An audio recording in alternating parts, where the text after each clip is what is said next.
या संधीबद्दल आमचे विजयदादा आणि शिलाताई यांचेही आम्ही मनापासून आभार मानतो. आणि हाऊस ऑफ दुबई आता आमचं घर झालेलं आहे. दर शुक्रवारी आम्ही वाट पाहतो.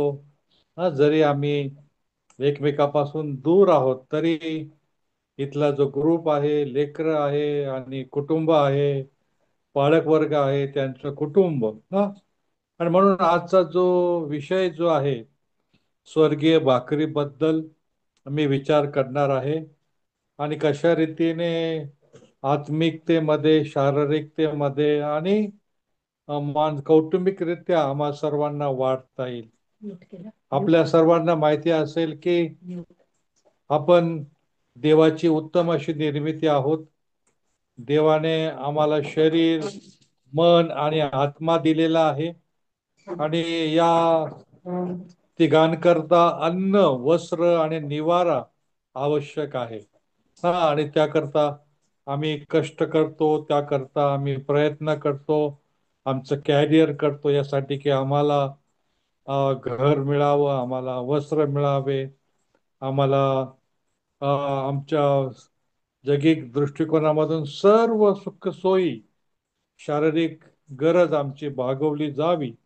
आणि या दृष्टिकोनामधून विचार करत असताना हा योहानाचा 6वा अध्याय जो आहे तो आपल्या मननाकरता मी घेतलेला आहे. विशेषतः याच अध्यायामध्ये प्रभू येशू ख्रिस्ताने 5,000 लोकांना 5 भाकरी आणि 2 मासे देऊन तृप्त केलं होतं. त्यानंतर तो त्यांच्या समोर निसर्गावर चमत्कार करतो, पाण्यावर चालतो. आणि असं चांगलं काम केलं असतानाही आम्ही पाहतो की लोक त्याच्याकडे चिन्ह मागतात, कारण ते भाकरीने तृप्त झाले होते, शारीरिक भाकरीने ना. आणि अशा वेळी प्रभू येशू ख्रिस्ताने शारीरिक आणि आत्मिक भाकर असा 2 प्रकार या ठिकाणी स्पष्ट केलेला आहे. आणि मी स्वर्गातून आलेली भाकर आहे, जो कोणी ते खातो तो कधीही मरणार नाही.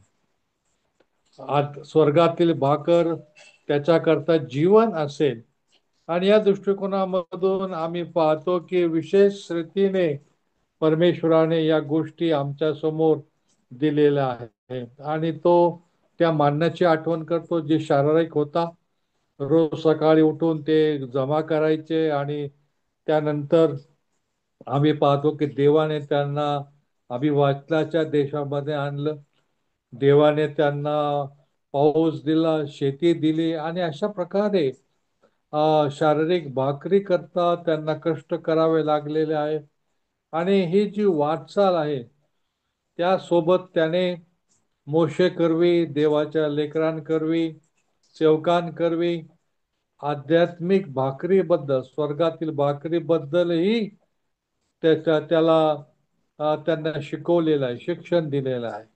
आणि म्हणून संपूर्ण पवित्र शास्त्रामध्ये जवळजवळ शेकडो एक संदर्भ भाकरीबद्दल आहे. आपण या ठिकाणी पाहणार आहोत ना. आणि विचार करणार आहोत की शारीरिक ते करून स्वर्गीय भाकरीकडे आम्हाला कशा प्रकारे वाटचाल करता येईल. विशेषतः योहानाचं शुभवर्तमान हे दैवी शुभवर्तमान आहे. इट इज डिवाइन गॉस्पल म्हटलेलं आहे. थिओलॉजिकली ईश्वराबद्दलच जी ओळख आहे ती ओळख आम्हाला या शुभवर्तमानामध्ये होते. वास्तविक मत्तय आहे, मत्तय शुभवर्तमान, मार्क शुभवर्तमान आणि लुकाच्या शुभवर्तमानामध्ये प्रभू येशूचं जीवन चरित्र आम्हाला पाहायला मिळतं. तो कुठे गेला, काय गेला, चमत्कार केले, काय काय शिक्षण दिलं, त्याचं दुःख सहन, त्याचं मरण, त्याचं पुनरुत्थान, त्याचं स्वर्गारोहण आणि त्याचं दुसरं आगमन. परंतु योहान शुभवर्तमानामध्ये प्रभू येशूचं जीवन चरित्र आम्ही बघत नाही. तर योहानाने जो येशूचा आवडता शिष्य होता, डिसायपल हुम जीजस लव्ड अशी त्याची ओळख आहे. आणि पवित्र शास्त्रामध्ये त्याचं अतिशय मोठं योगदान आहे. योहानाचे शुभवर्तमान योहानाची पत्र आणि सर्वात मोठं प्रगटीकरणाचं जे त्याला झालेला दृष्टांत आहे त्याचं चित्रण त्याने या ठिकाणी केलेलं आहे. आणि अशा प्रकारे येशू कशी स्वर्गातून उतरलेली भाकर आहे हे सांगण्याचा त्याने प्रयत्न केलेला आहे. येशू कसा माझ्याकरता तुमच्याकरता आत्मिक आहे. तो केवळ आमचं शरीरच भरतो नाही, तर तो आमचं मन देखील भरतो. तो आमचा आत्माही भरतो ना. शरीर, मन आणि आत्मा याच्यावर परिणाम करणारा तो स्वर्गीय आत्मिक मानना आहे ना. विशेषतः योहान शुभवर्तमानामध्ये आम्ही पाहतो की येशू ख्रिस्त आमच्याकरता एक आगळा वेगळा आहे.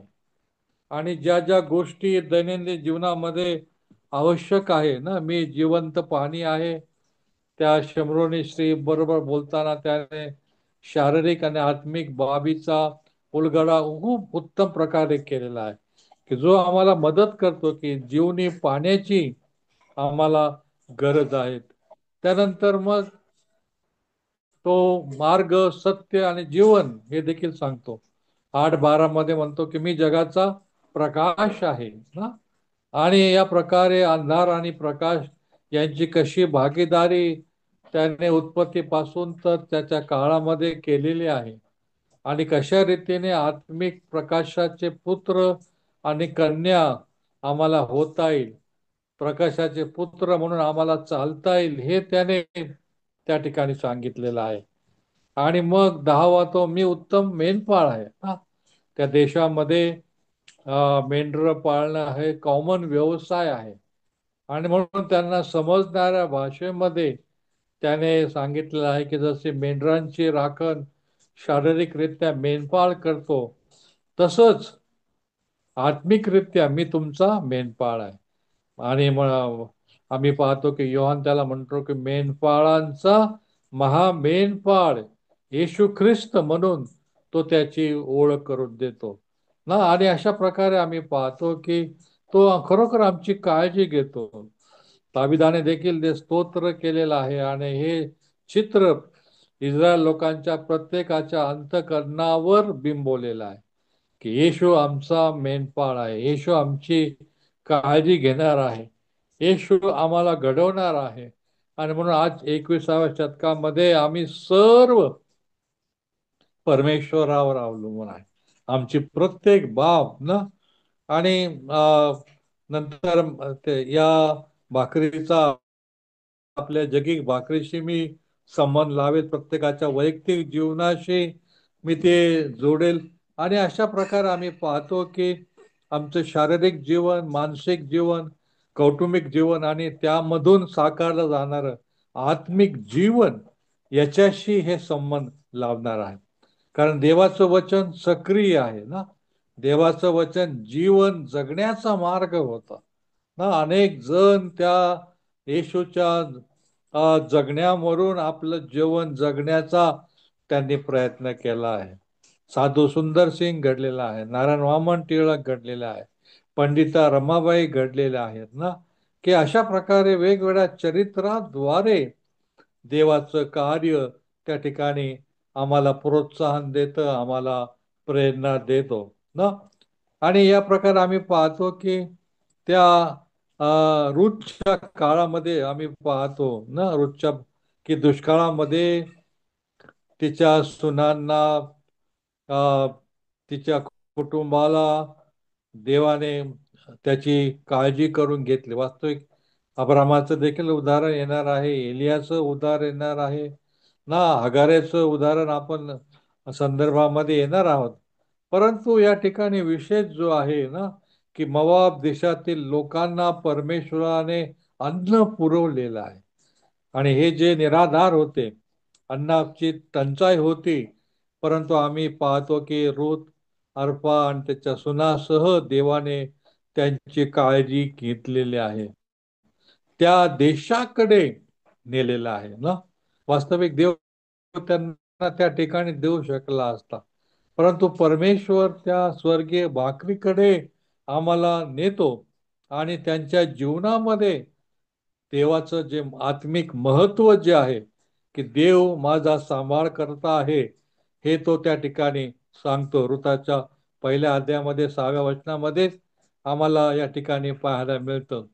किंवा यशामध्ये जर बघितलं, यशया 55:10 मध्ये देव पाऊस पाडतो, भूमी भिजवतो, स्वच्छ हिरवीगार करतो. आणि त्या ठिकाणी म्हटलं आहे की पेरणाऱ्यास बीज, खाणाऱ्यास दिली जाते ना. आणि अशा प्रकारे जे गव्हाचा दाना आपल्यासोबत अनेक गहू निर्माण करतो, बाजरीचा दाना अनेक बाजरी, ज्वारीचा दाना आणि जे सर्व प्रकारची फळं आहे, सर्व प्रकारचा भाजीपाला आहे, तो त्या ठिकाणी पुरवणार आहे ना. योबाच्या बाबतीत जर आम्ही बघितलं तर या ठिकाणी आम्ही पाहतो की योबाला पृथ्वीपासून देवाने भाकर दिलेली आहे ना. आणि या प्रकारे वेगवेगळे संदर्भ आम्हाला योबाच्या 28व्या अध्यायामध्ये हो ना. वास्तविक तोपर्यंत त्याचं सर्वस्व गेलं होतं, परंतु जे जे त्याने हरवलं होतं त्याच्या डबल त्या ठिकाणी दिलेलं आहे. आणि 28:5 मध्ये आम्ही पाहतो की देव त्याची काळजी वाहतो, हिरवीगार ना. आणि अशा प्रकारे वेगवेगळ्या वेगवेगळ्याचे संदर्भ गव्हाचं आहे, बार्ली आहे, बीन्स आहे, आणि विशेषतः मान्नामध्ये ना. विशेषतः स्तोत्र 81:16 मध्ये परमेश्वराचं वचन दाविदा करवे की मी त्यांना गव्हाचं सत्व खाऊ घालीन ना. वास्तविक आजच्या काळामध्ये जे ज्वारी खातात ना, जालना आणि सांगली, मिरज ना, ते श्रीमंत मानले जातात. दादरा म्हणतात त्याला, 60 रुपये किलो आहे ना. परंतु फार पूर्वी जे गहू खायचे, गव्हाची पोळी ना, त्याला पोळी बनायचे, पुरणपोळी वेगळी, परंतु गव्हाची सटीक सपीक पोळी जी आहे, गहू खाणारे ना ना. आणि मला या संदेशाद्वारे माझ्या बालपणामध्ये जाता येईल की त्या काळामध्ये 65-70 या काळामध्ये लाल ज्वारी रॅशन मध्ये मिळायची ना. आणि आम्ही त्या ज्वारीच्या भाकरी खाऊन त्या ठिकाणी आमचा उदरनिर्वाह करायचो. आणि आमचे शेजारी पाजारी जे होते ते श्रीमंत होते ना. आणि मग त्यांना ही ज्वारीची भाकरी आवडायची. विशेषतः संध्याकाळची भाकरी दुसऱ्या दिवशी खायची असेल तर तिला तव्यावर भाजायचं, त्याच्यावर थोडंसं तेल किंवा तूप टाकायचं आणि तिला खरपुरीत करायचं ना. आणि मग ती खूप छान लागायची. आणि अशा प्रकारे आम्ही ही ज्वारी, लाल ज्वारीची भाकर जी निकृष्ट आहे ती देऊन गव्हाचा जो पोळी जो आहे ना, पराठा म्हणतात त्याला, असली घीचा पराठा आम्ही त्यांच्याकडून प्राप्त करून घ्यायचो. आणि अशा प्रकारे आम्ही पाहतो की देवाने जे म्हटलेलं आहे, मी त्यांना गव्हाचे सत्व खाऊ घालील ना, स्तोत्र 81:16 मध्ये. आणि या प्रकारे आम्ही पाहतो की गहू, जव, पावटे, मसूर, बाजरी एका पात्रात घेऊन त्याची सुंदर भाकरी बनवण्याचे आहे ना. आणि आजच्या काळामध्ये वेगवेगळ्या प्रकारे ही भाकर त्या ठिकाणी आम्हाला खाता येते, पाहता येते, आमच्या आवडी निवडी आहेत ना. आणि परमेश्वर आमच्याकडे या ठिकाणी पाहतो. इर्मयामध्ये जर बघितलं तर आम्ही पाहतो की इर्मयामध्ये जो 7व्या अध्यायामध्ये 8व्या वचनामध्ये म्हटलेलं आहे की यहुद्याच्या नगरातील लोकांसाठी कणिक पोळी, म्हणजे अतिशय ना, 70 वर्षाचा म्हातारा पण ते आरामशीर खाऊ शकेल. ती कडक मऊ कणिक ना, कणिक म्हणजे अतिशय मऊ ना. आणि अशा प्रकारे आम्ही पाहतो की या प्रकारे इर्माच्या काळात देवाने ही गोष्ट आमच्या निदर्शनास आणून दिलेली आहे. तर विशेषतः होशेच्या काळामध्ये, होशे याच्या 7व्या अध्यायामध्ये 8व्या वचनामध्ये एफ्रायमाला म्हटलेलं आहे की तो न उलटलेल्या भाकरीसारखा आहे, देवाची आज्ञा मोडणारा, देवापासून दूर जाणारा ना. आणि जर भाकर जर उलटली नाही तर ते जळून जाते ना. भाकर बनवण्याचं जे कष्ट आहे ते वेगवेगळ्या प्रकारे आहे. आणि अशा प्रकारे आम्ही पाहतो की लेवीच्या काळामध्ये भाकरीमध्ये खमीर घालून ते भाजत असतात, यासाठी की ते नरम व्हावे ना, जास्त दिवस टिकावे, कारण रोज आपल्यासारखं ब्रेकफास्ट, लंच, डिनर नसायचं, परंतु अनेक दिवस त्या टोपल्यांमध्ये मोठा जॉईंट फॅमिली असायची. आणि म्हणून लेवीच्या 23व्या अध्यायामध्ये भाकरीमध्ये खमीर नावाचा जो पदार्थ आहे, तो ज्यावेळेस आपण पिठामध्ये हे करतो त्यावेळेस भाकर फुगवली जाते, भाकर नरम होते ना. आणि परंतु जो तर ते कच्चा टाकला खमीर तर तो फार कमी याच्यामध्ये फुसका बार होतो. परंतु तो जर भाजून टाकला तर निश्चितपणे तो चांगला व्हायचा आणि त्यांच्याद्वारे त्यांचा उदरनिर्वाह व्हायचा आहे. आणि अशा प्रकारे येशू ख्रिस्ताने देखील दाखला दिला की देवाचं राज्य खमीरासारखे आहे. एका स्त्रीने पिठात लपून ठेवलं आणि आम्ही पाहतो की दुसऱ्या दिवशी ते फुगून ते पीठ वर आलेलं आहे. तिचा हेतू होता लपवणं, परंतु ना खमीर फुगवतं ना. आणि फुगवणं ना आम्ही आमच्या याच्यामध्ये चांगल्या प्रकारे नाही ना. आजच्या काळामध्ये जे केक मिळतात ते सगळे फुसके राहतात, आयसीन ना ना. आणि त्याद्वारे अनेकांचं आरोग्य बिघडलेलं आहे. आज गल्ली गल्लीमध्ये केकचे दुकान आहे, परंतु ते आम्हा सर्वांकरता निरुपयोगी आहे ना. वाढदिवस पण साजरे होतात, तो भाव वेगळा आहे. परंतु आम्ही पाहतो की या खमीरामुळं ना, आयसीनमुळं आणि त्या केकचं जे आहे, परंतु आमच्या काळामध्ये ना वाळूवर बनवलेला मैद्याचा केक ना, वाळूमध्ये आणि तव्यावर बनवलेला जो भांड्यामधला केक आहे तो अतिशय दमदार राहायचा, तो टिकायचा ना. आता हा बेकरीतला केक 24 तासानंतर काय होतो, नासका फेकून द्यावा लागतो, खाता येत नाही. परंतु ना बाकी आमच्या आईने बनवलेले, आमच्या पूर्वजांनी जे बनवलेले केक ना, ते केक बरेच दिवस आम्ही खात राहायचो. त्याची चव दिवसेंदिवस चांगल्या प्रकारे वाढायची आहे. आणि अशा प्रकारे आम्ही पाहतो की त्याद्वारे निर्गमाच्या पुस्तकामध्ये बेखमीर भाकरीचा सण देखील ते पाळायचं ना, कारण देवाची इच्छा आहे की आम्ही फुगू नये, आम्ही चढू नये ना. देवाच्या इच्छेप्रमाणे देवाने जे कला आम्हाला दिलेला आहे त्याप्रमाणे आम्ही वाढावे. आणि म्हणून खमीराचा जो गुणधर्म आहे, दुष्टपणा, वाईटपणा ना, गैरसमज असं आहे. आणि खमीराचा बेखमीर म्हणजे दुष्टपण.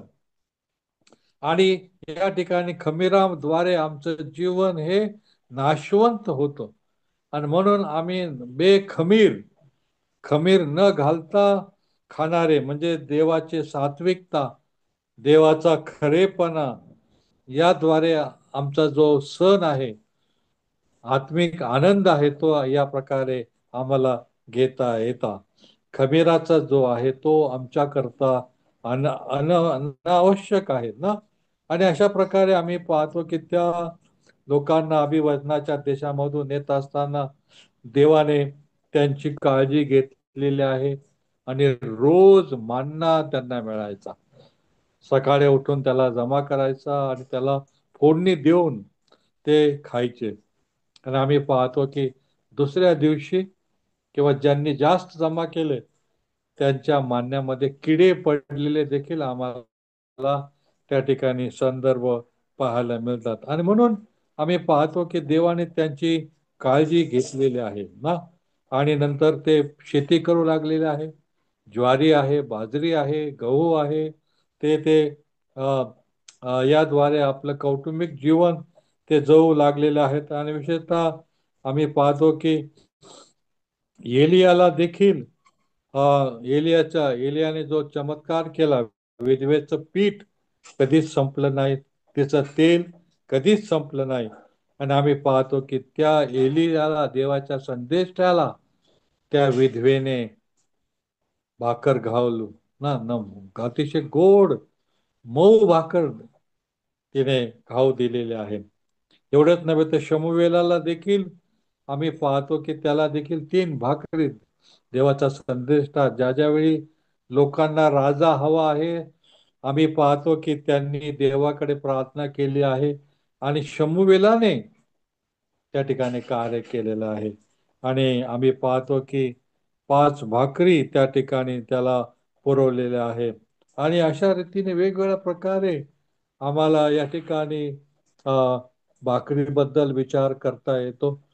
विशेषतः या ज्या सारा अब्रामाच्या बाबतीमध्ये देखील ना, ज्यावेळेस हागार जाणार होती त्यावेळेस दाविदाने तिला आज्ञा केली की आता ती जाणार आहे, तिला सोबत काय कर, भाकरी आणि भाजी घेऊन त्याला जाऊ दे ना. आणि म्हणून त्या ठिकाणी उत्पत्तीच्या 18व्या अध्यायामध्ये देखील अब्रामाचं इजाकाचं अर्पण करताना देखील 18व्या अध्यायामध्ये तिने पीठ मळून भाकरी केल्या की यासाठी की माझ्या मुलाला इजाकाला कधी भूक लागली तर या भाकरी त्यांना प्राप्त होतील.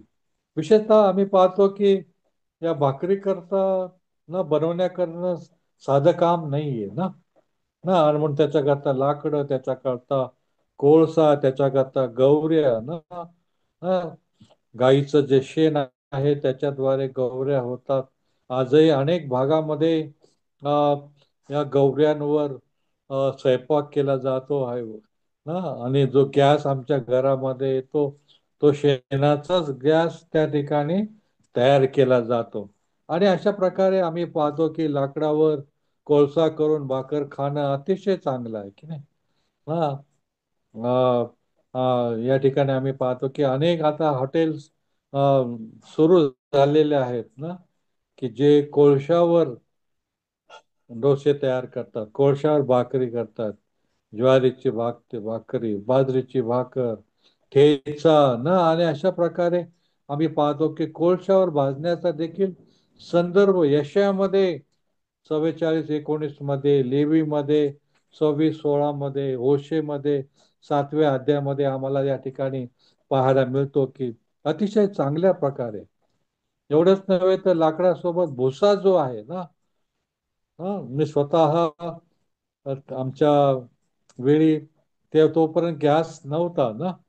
गॅस 1997 नंतर गॅस आम्हाला घेता आलेला आहे. पण त्या अगोदर लाकडावर, कोळशावर, आणि कोळसा नसेल तर लाकडाचा जो भुसा वखारीमध्ये आहे त्याची वेगळ्या प्रकारची शेगडी तयार केली जात असत. आणि तो त्या ठिकाणी बनवला जात असत ना. आणि सर्व तयारी करून, पूर्व तयारी करून त्या अ, विशेषतः लाकडं त्यावेळेस 20 पैसे किलोने आम्हाला मिळायचे. आणि जर भुसा घ्यायचा असेल तर 10 10 पैसे हा. आणि 10 पैशामध्ये एका वेळचा 7-8 लोकांचा स्वयंपाक, भाकरी भाजी त्या ठिकाणी तयार करता यायच्या ना. आणि म्हणून अतिशय चविष्ट गौऱ्यांवर देखील ना, मे मध्येच ते कारण जून जुलै ऑगस्ट पाऊस पडतो.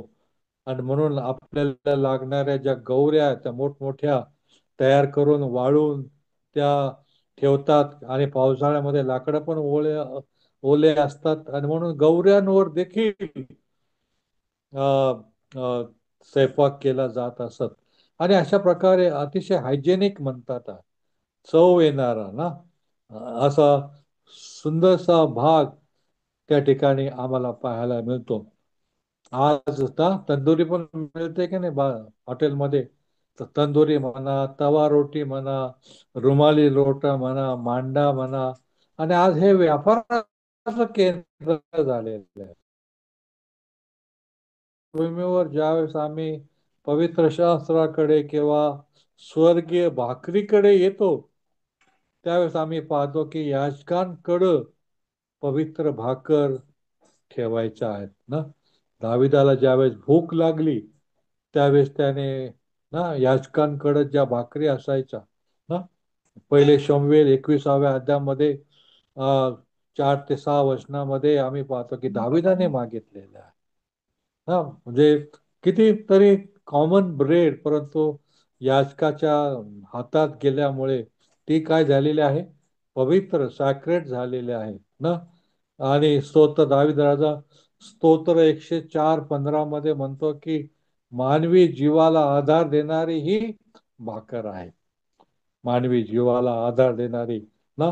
विशेषतः यहोशाच्या काळात जर आम्ही बघितलं, यहोशुआ 9वा अध्याय 5व्या वचनामध्ये ना, की आम्ही पाहतो की या भाकरी ज्या आहेत ना, अगोदर सांगितल्याप्रमाणे दीर्घकाळ 2-4 दिवसाच्या आठवड्याच्या भाकरी ते करायचे आणि निश्चितपणे हवामानाचा त्याच्यावर परिणाम व्हायचा ना.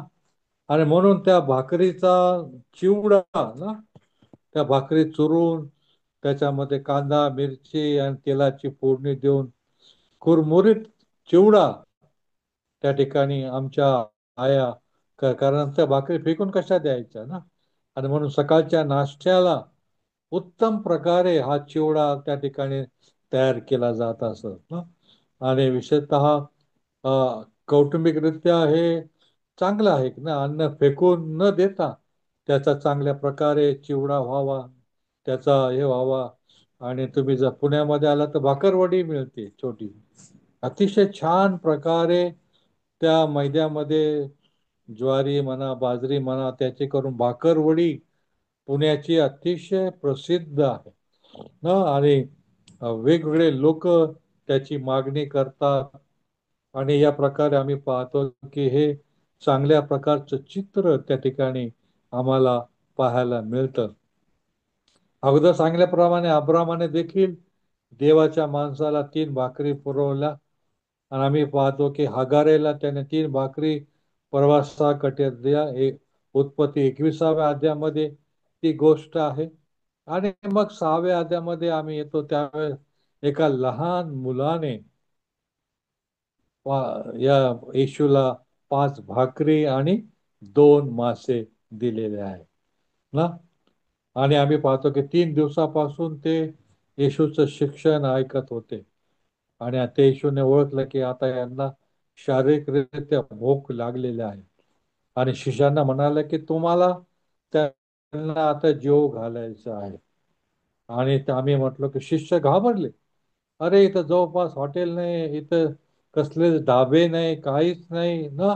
कशा प्रकारे 200 रुपयाच्या, त्या काळातले 200 रुपये ना, तरी त्या लोकांना पुरणार नाही.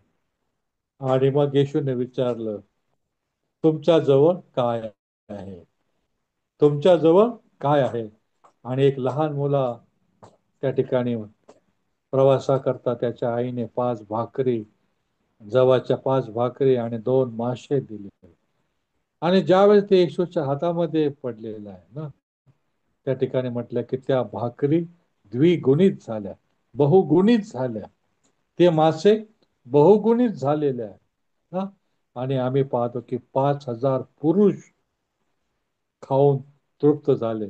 तेवढ्याच अर्ध्याशे 2,500 महिला असतील, 2,500 लेकरं असतील. आणि विचार करा की कशा प्रकारे येशू ख्रिस्ताने सांगितलेलं आहे किंवा हे सुरुवात केलेली आहे की मी स्वर्गीय भाकर आहे, मी आशीर्वादाचं केंद्र आहे, मी जीवनाचं केंद्र आहे. आणि माझ्या हातात आल्यानंतर ते बहुगुणित करणारा, द्विगुणित करणारा मी या ठिकाणी आहे ना. आणि अशा प्रकारे आम्ही पाहतो की येशूने भाकर मोडून आपल्याला त्या शिष्यांच्या हातामध्ये दिलेला आहे. आणि या प्रक्रियेला म्हणजे प्रार्थनापूर्वक ना. आणि म्हणून आपण नेहमी जेवणापूर्वी प्रार्थना करतो. आपल्या आई वडिलांचे उत्तम शिकवण त्याने आम्हाला दिलेले आहे. विशेषतः या ठिकाणी पवित्र शास्त्रामध्ये अजून एक आहे की भाकरी देखील गिफ्ट म्हणून, देणगी म्हणून ना. पहिले शमीर 25व्या अध्यायामध्ये अबिगैलने 200 भाकरी दाविदाला पुरवलेल्या आहेत ना. मक्कीबेशीतलाच्या चाकराने दाविदाला भाकरी पुरवलेल्या आहेत ना, 2 शमूएल 16:2 मध्ये. आणि अबिगेल आणि मक्कीबोध यांचं उदाहरण पवित्र शास्त्रामध्ये आहे की या प्रकारे ना. आणि या आम्ही पाहतो की या प्रकारे देवाच्या सेवकांची आम्ही कशा प्रकारे काळजी घ्यावी याकरता देव आम्हाला या ठिकाणी सांगत आहे. त्यासोबत आम्ही पाहतो की शारीरिक भाग बघितलेले आहे. आता आत्मिक भाकरीबद्दल आम्ही विचार करतो त्यावेळेस गणनामध्ये 15व्या अध्यायामध्ये प्रथम फळ देवाला अर्पण केलं जातं. म्हणजे आमच्या भाकरीचा उत्पन्न करता परमेश्वर आहे ना, आणि म्हणून देवाला आपण अर्पण करतो यासाठी की आशीर्वादित व्हावं. आणि म्हणून अनेक भागामध्ये हंगामाचा सण पाळला जातो. ऑक्टोबर नोव्हेंबर मध्ये, नोव्हेंबरच्या दुसऱ्या आठवड्यामध्ये हंगामाचा सण पाळला जातो आणि सर्व अर्पण आपण देवाला अर्पण करतो. आणि अशा प्रकारे आत्मिक गोष्टी त्या ठिकाणी सांगितलेल्या. त्यानंतर गणनामध्येच 28 मध्ये की बलिदानासाठी देखील अर्पण केलं जातात. केवळ बकराच नव्हे तर बकऱ्या बरोबर भाकरी पण देखील आहे, की फक्त बकरा खाऊन पोट भरणार आहे का? नाही ना. आणि म्हणून देवाच्या गोष्टी करता अर्पणामध्ये या गोष्टीचा विचार केलेला आहे. निर्गमाच्या 29व्या अध्यायामध्ये देखील या ठिकाणी आम्ही पाहतो की अशा प्रकारे देवाला मान दिलेला, की देव त्याचा निर्माण करता आहे, देव त्याचा मालक आहे. मी जी भाकर खातो ती देवापासून आलेली आहे ना. आणि म्हणून यासोबत हा देखील विचार मी आपल्याला देत आहे की आपण जे वेगवेगळ्या ठिकाणी काम करतात, दवाखान्यामध्ये नर्स आहे, डॉक्टर आहे, ऑफिसर्स मध्ये वेगवेगळ्या प्रकारच्या पदावर आहे, आमचं जॉब, आमचं कॅरियर देखील भाकरी आहे ना. आम्ही त्यांना भाकर म्हणत नाही, परंतु कॅरियर हे नाव आम्ही देतो. आणि निश्चितपणे आज तुम्ही जे आहात ते देवामुळे आहे. देवाने तुम्हाला आशीर्वादित केलेला आहे. ते तुमच्या पगारावर आशीर्वाद देतो. याद्वारे तुमचे पती पत्नीचे लेकरांचं ना कशा प्रकारे देव पालन पोषण करतो, त्यांना कशा प्रकारे वाढवतो, याबद्दल आम्ही देवाला धन्यवाद देतो.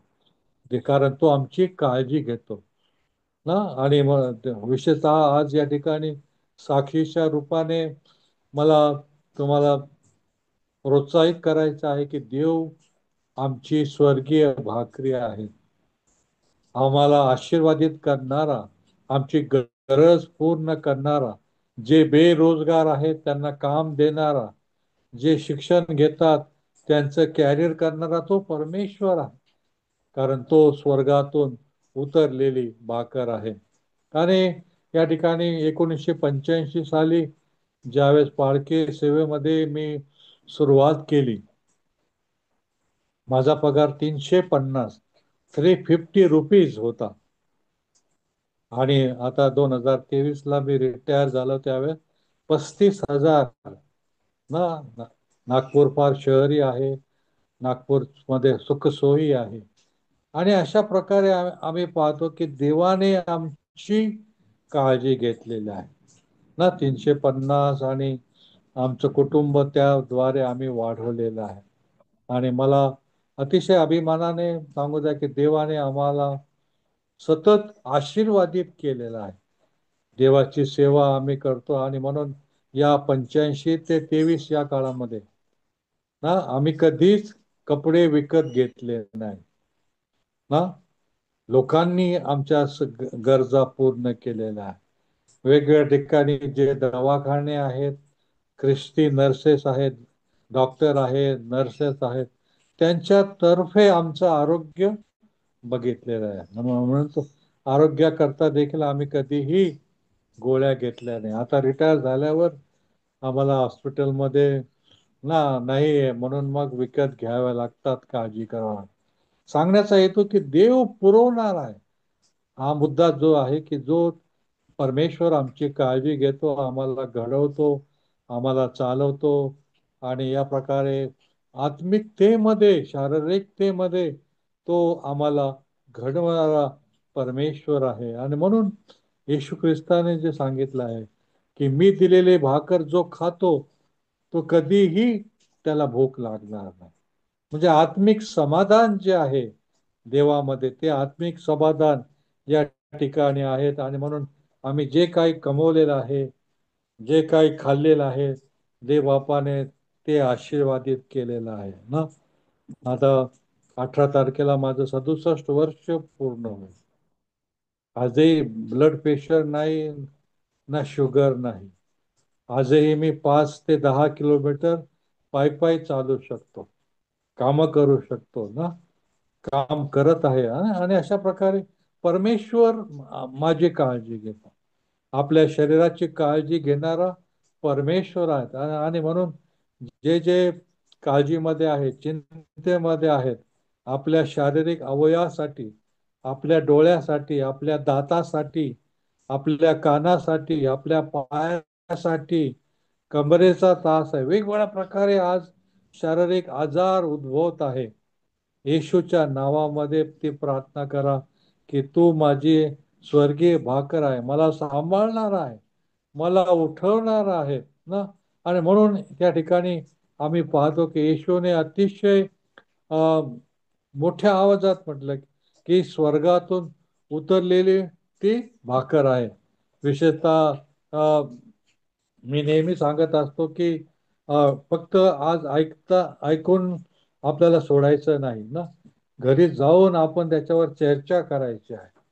चांगले असो की वाईट असो, की आज मी जे काय काम करत आहे ही माझी आत्मिक भाकर आहे का? ही भाकर कशा प्रकारे माझी काळजी घेत आहे, आम्हा पती पत्नीला सांभाळत आहे, आमच्या लेकरांना सांभाळत आहे, आमचा पैसा कधीही न संपणार आहे, प्रत्येक गरज पुरवणारा तो परमेश्वर आहे ना, सणवारीला ना.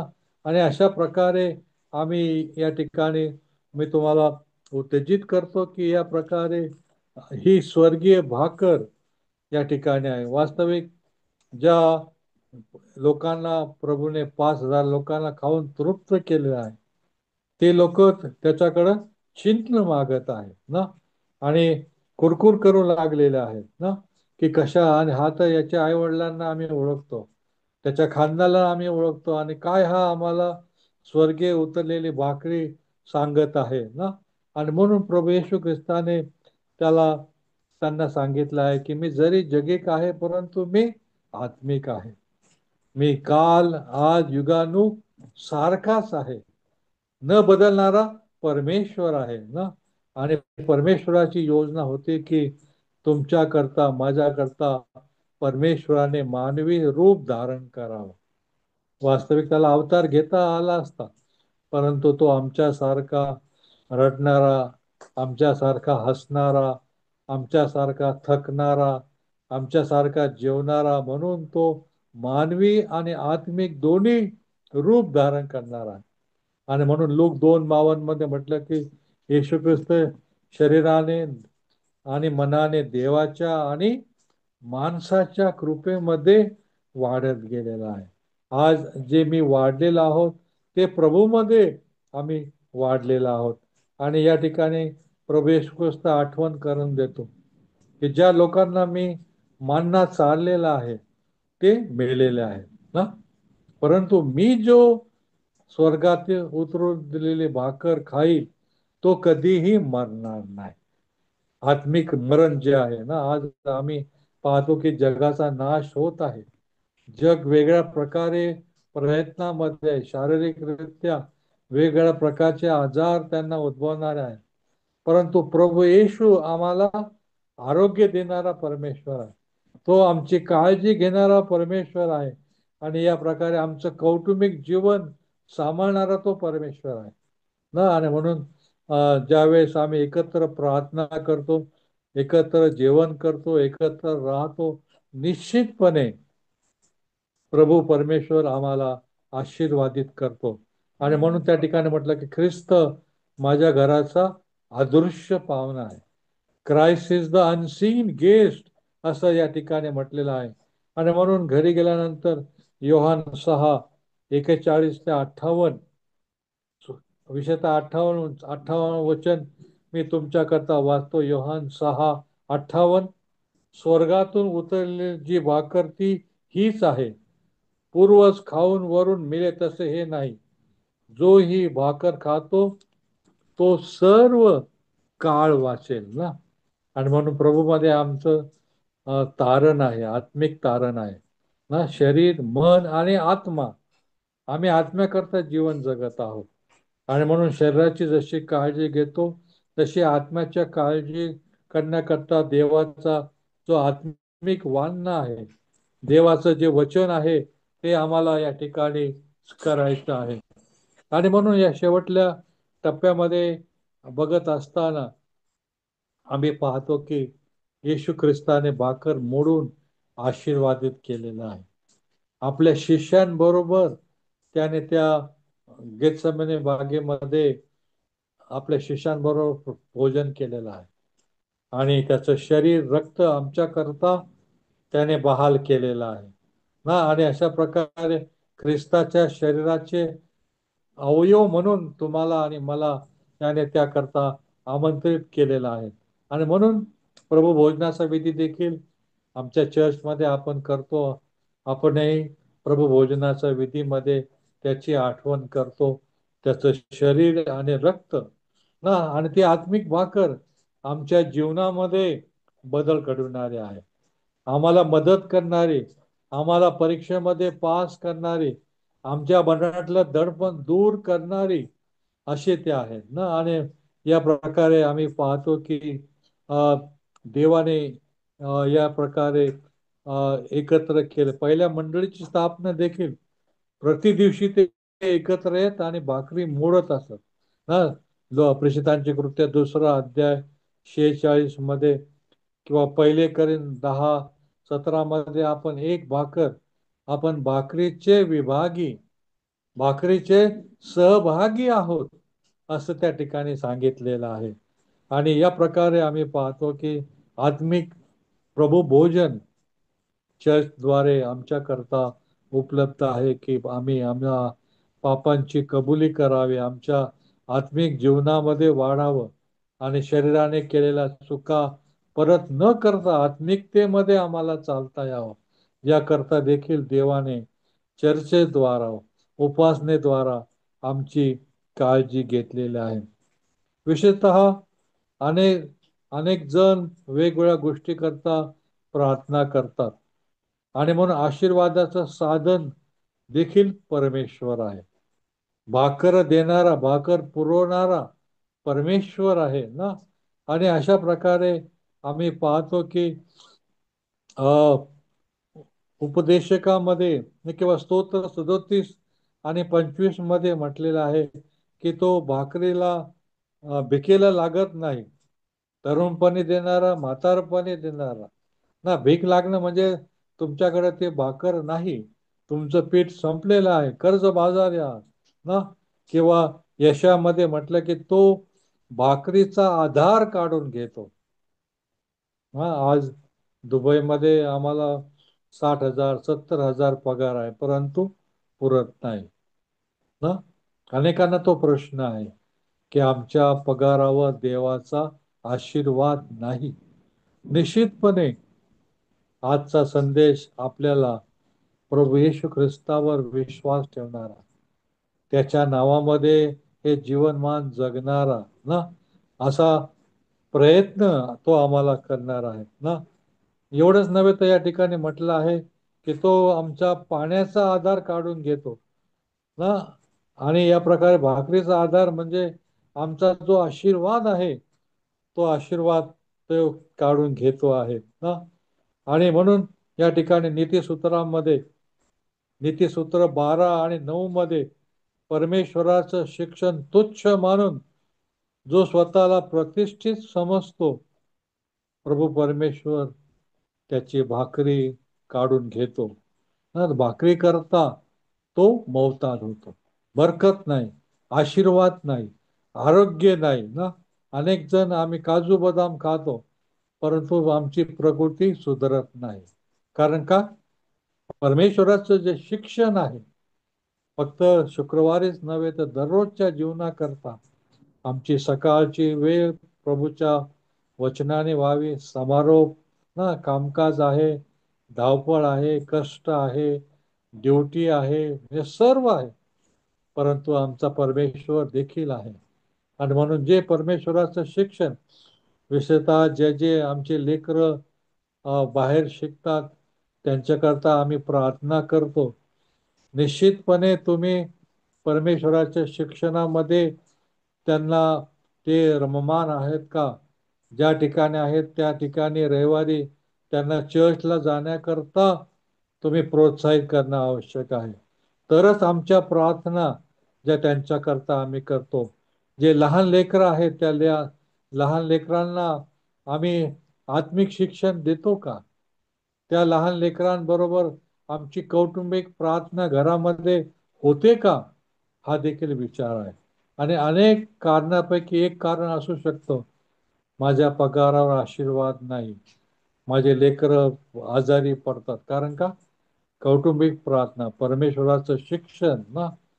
हा, फक्त एक तास हाऊस ऑफ दुबईमध्ये येऊन धन्यता निश्चित आपल्याला मिळणार नाही.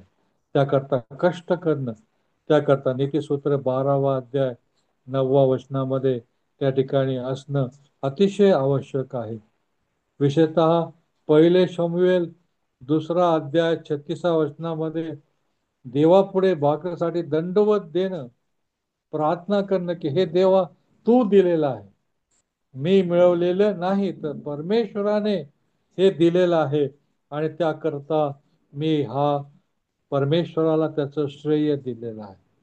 हा, माझ्या शिक्षणामुळं माझ्या कामामुळं मी मोठा नाही, जरूर आहे, परंतु परमेश्वर हा देणारा आहे, परमेश्वर घडवणारा आहे. आज तुम्ही ज्या ठिकाणी आहात त्या ठिकाणी तुम्हाला आणणारा केवळ फक्त परमेश्वर आहे. अनेकांच्या प्रार्थनेद्वारे देवाने तुम्हाला आशीर्वादित केलेला आहे. विशेषतः अपवित्रतेने खाणं ना, अनुवादाच्या 8व्या अध्यायामध्ये म्हटलेलं आहे की आपण अपवित्रतेने म्हणजे प्रार्थना न करता, आशीर्वाद न देता ना, आपल्या लेकरांना आपण शिकवलं पाहिजे. थांब, पहिले प्रार्थना कर, डोळे जाग आणि मग नाश्ता कर, दुपारचं जेवण कर. घाई आहे, वेळ आहे, निश्चित आहे, परंतु प्रार्थना देखील अतिशय अतिशय महत्वाची आहे. अनेक लग्नामध्ये आम्ही रिसेप्शन मध्ये जातो ना, जेवणाच्या प्रार्थनेला आम्ही हजर राहत नाही. डायरेक्ट हा, जी पद्धती आहे आणि आम्ही, मला आठवत नाही आपण प्रार्थना करता किंवा करत नाही. नसेल तर निश्चितपणे डोळे उघडूनही, हा, अनेक वेळा आम्ही जर गेलो तर आम्ही डोळे उघडे ठेवून देवा या अन्नाबद्दल तुला धन्यवाद देतो, डोळे बंद करूनच प्रार्थना करावी असं नाहीये ना. चालता बोलता ना, जेवण घेता घेता, त्या रिसेप्शनचा आनंद घेताना, वाढदिवसाचा आनंद घेत असताना प्रार्थनापूर्वक आम्ही देवाचा अन्नाचा मान ठेवणं. कारण काय? यशया 30 मध्ये 20व्या बंधामध्ये की तो भाकरीची आणि पाण्याची कमतरता करेल म्हटलेलं आहे. भाकरीची आणि पाण्याची कमतरता ना. आणि अशा प्रकारे आम्ही पाहतो की अनेक जण आज या ठिकाणी कमतरतेमध्ये आहे. आपण आनंदित आहोत, आशीर्वादित आहोत, देवाला धन्यवाद देतो की देवाने आमची काळजी घेतलेली आहे. दाविदाची देखील प्रार्थना आहे, स्तोत्र 80 आणि 5व्या वचनामध्ये की तू अश्रूप अन्न आम्हाला खाव्यास दिलेला आहे.